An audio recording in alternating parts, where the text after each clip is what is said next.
Yeah.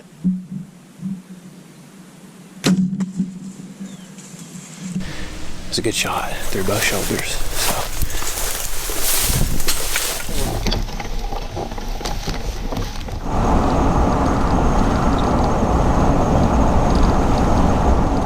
Well, you can see behind me right here is a thicket.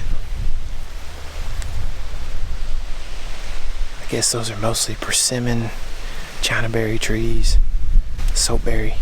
It comes together with this cottonwood line back here. And also some real thick swamp thicket underneath those.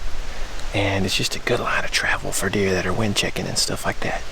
It's really hot. It's like 70, so probably won't happen until right at dark.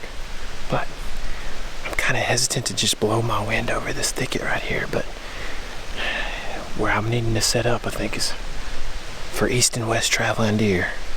And I think where I'm needing to set up to kill one is going to blow my wind up over this stuff at least tomorrow morning probably. So anyway, I'm going to work back in here, see what we find.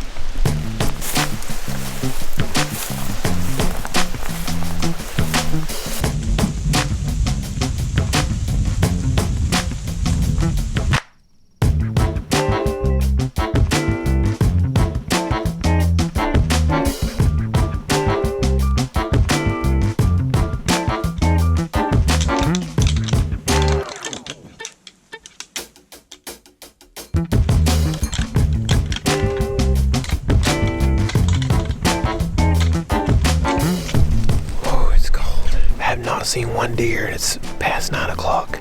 All right, so it's been super cold, and with the lackluster deer movement that I've seen, I haven't done a whole lot of documenting of this last little bit. So where we're at is, let's see, I came Sunday, it's Thursday today, midday, super cold. We had rain this morning up until daylight, froze on everything that I have.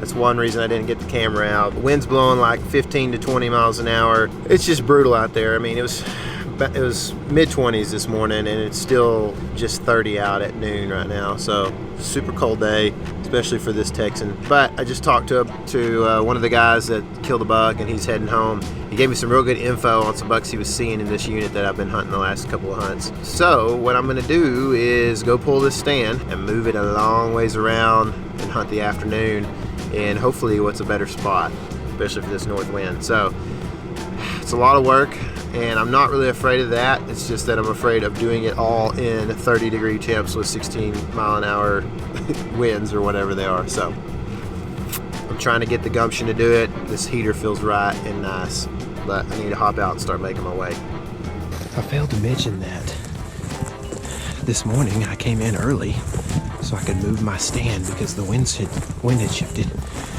and I was gonna move it like 40 to 60 yards. And I ran into a canal with water in it, just a big slough with water in it. And so I put it back in the same tree in the dark, in the rain, at 26 degrees or whatever it was. So that was fun. So lots of stand moving today. But hopefully this is the kind of work that most people don't do that pays off.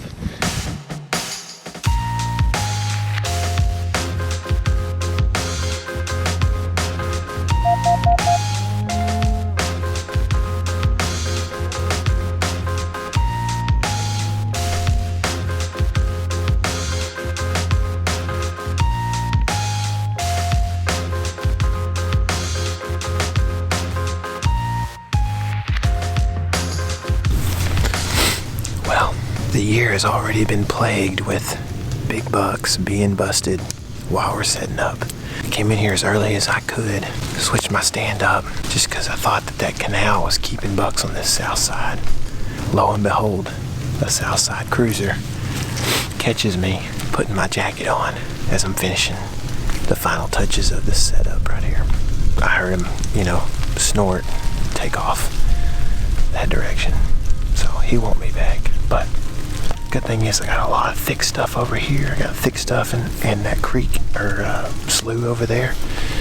There's a lot of stuff that comes together right here, including some persimmons that are still holding on right here at about 25 and some at about 60.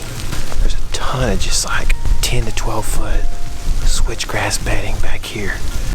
Some of it's downwind, but a lot of it's not.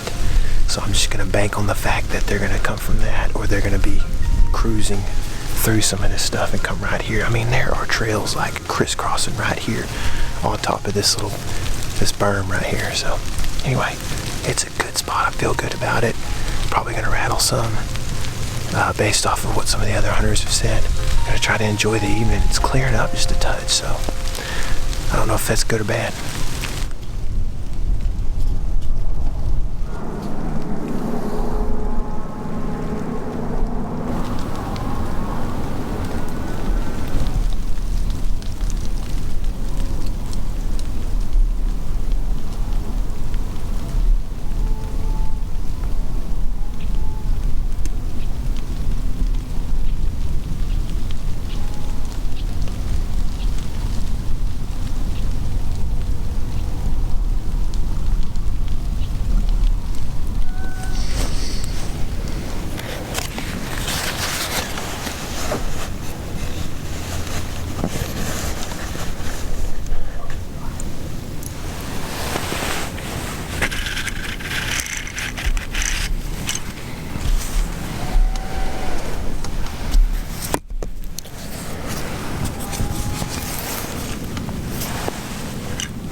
Meh.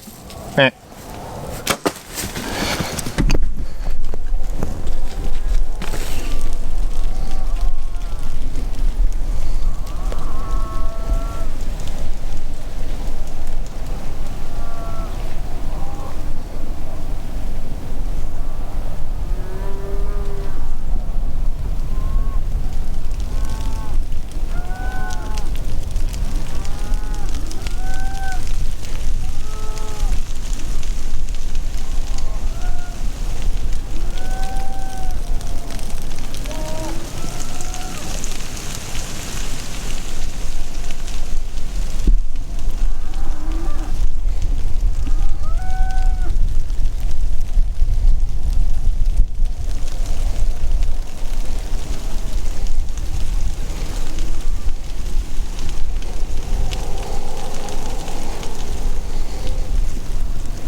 Sorry I didn't get the shot on film, but he just, once he got to like 40, he just started walking.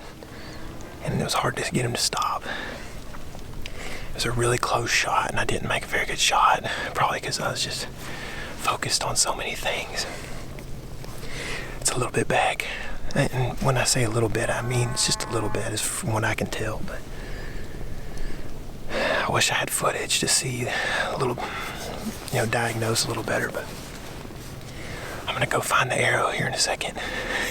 As soon as I stop shaking. That's a big 8-point. Man, he sat over in those persimmon thickets just eating and doing buck things for forever. He looked pretty hurt. When he got to like 100 yards over there and slowed down, you probably could see him, but he was hunched up pretty good like he was hurt, so I don't expect that it's a bad enough shot that it didn't do enough damage to kill him. It's just a matter of, are we going to find him tonight or tomorrow? So, I'm always nervous when I hit a buck, but man, I'm excited too. I know I might not portray that very well, but dadgummit, there's a big old hog over there right now. I was actually afraid they were going to spook him because I could hear him messing around, but I just saw it as soon as I said that. I'm gonna go get my arrow.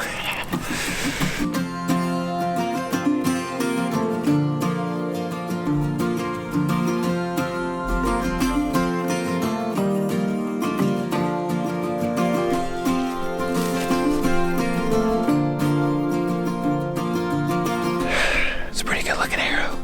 I'm gonna smell it, make sure it wasn't too far back. Take a look at it.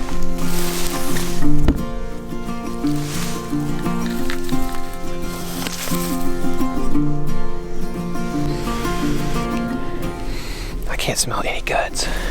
That's a good thing.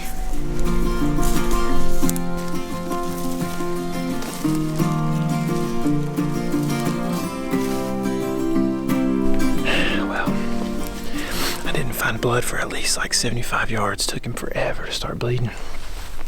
The blood is very red, but I'm just a little worried still because there's not a lot of it. And I've seen a deer that I've hit back before do something like that. Should have just shot through his shoulders like I did on that doe, but had a lot going on and just everything happened real quick. So that's what happens when you deer hunt. That's why you look for close shots. But hopefully in the morning, if I didn't bump him, which I didn't hear him crashing off or anything, and it's real quiet now. Hopefully in the morning I can come in here, find that blood trail again. I marked it. Find where he stood for a little while, and then maybe he'll be right there.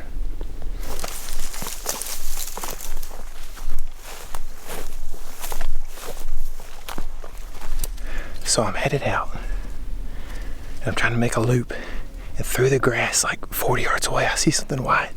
and I'm pretty sure it's him. I just put my binoculars up on it.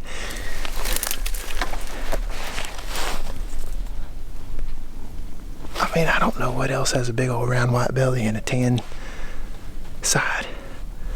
I think he's right there. Alright, I'm gonna take it easy. I'm gonna go up there with my bow loaded and ready.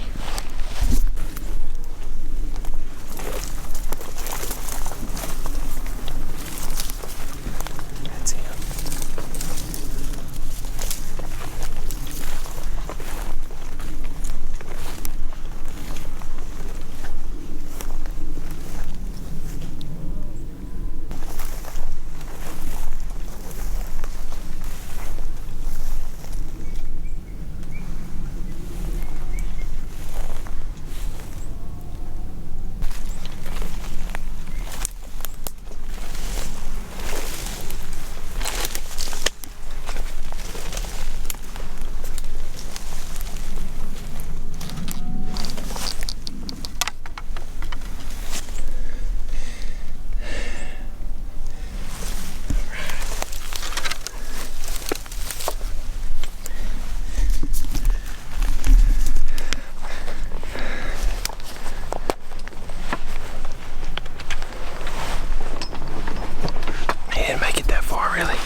Sucker.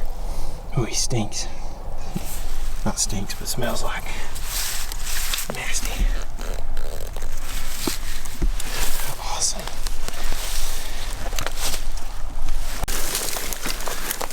I'm gonna go get the game cart, bring it back in.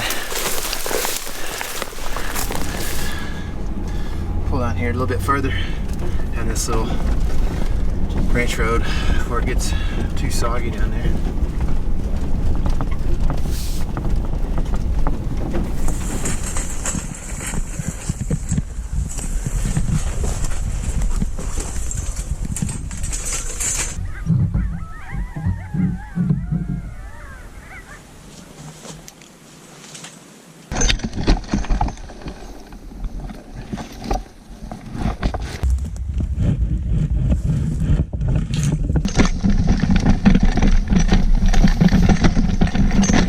I'm glad I found him on the way out. It makes things a lot easier. He kind of acted like a big old dominant buck, but he's definitely a Texanus breed of whitetail. I'm not sure, but that doe I shot the other day might be bigger than he is. But I'm still super proud of him. Got some big old long G2s. Good main beam on this side, you know. The shot was a pretty good shot, really. It just entered a little bit high because it was so steep an angle, and caused him to bleed kind of late in his run. But anyway, very excited to have harvested my first public land buck here in Texas. Hard hunt. This was the second to last hunt of the whole trip, so pretty excited I got it done. Now I'm gonna gut him and get him out of here.